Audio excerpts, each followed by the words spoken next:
App loans గురించి నష్టాలు ఏంటి?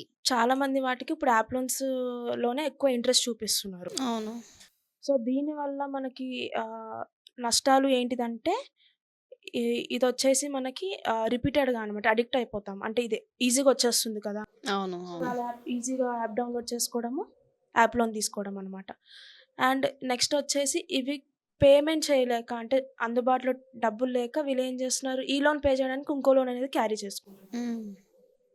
అవును. సో, దీనివల్ల వాళ్ళకి రిపీట్ అయిపోయి యాప్ లోన్స్ అనేవి పెరిగిపోతున్నాయి సిబిల్‌లోని. సో, మనకి బ్యాంక్ నుంచి తీసుకునే లోన్స్ అనేవి తగ్గిపోతున్నాయి. ఓకే. మన పర్సనల్ డాటా గూడా క్యాప్చర్ అవుతుందంట. ఎలా పాజిబుల్? యెస్. ఎందుకంటే ఇప్పుడు మనకి లోన్ తీసుకోవాలంటే కంపల్సరీ కేవైసీ డాక్యుమెంట్స్ అనేవి అప్‌లోడ్ అవ్వాలి. అవును.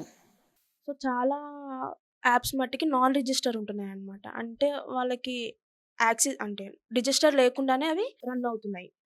సో, వాళ్ళేం చేస్తున్నారంటే బ్యాక్‌గ్రౌండ్ యాప్స్ రన్నింగ్ అవుతుంటాయి కదా! సో, మనం పర్సనల్ వాట్సాప్ గాని, ఇన్‌స్టా గాని లేదా మన ఫోటోస్ గాని ఏమైనా ఉన్నాయో బ్యాక్‌గ్రౌండ్‌లో అవి రన్నింగ్ అయ్యి డేటా క్యాప్చర్ చేసుకుంటుంది. ఆ డేటా క్యాప్చర్ చేసుకొని మన పర్సనల్ డేటా అనేది తీసేసుకుంటుందనమాట. ఆహ్, ఇది తీసుకొని మనకు బ్లాక్‌మెయిల్స్ గాని, ఎక్స్‌ట్రా ఎక్సెట్రా అనేది మనకి అవుతుంది. ఓకే.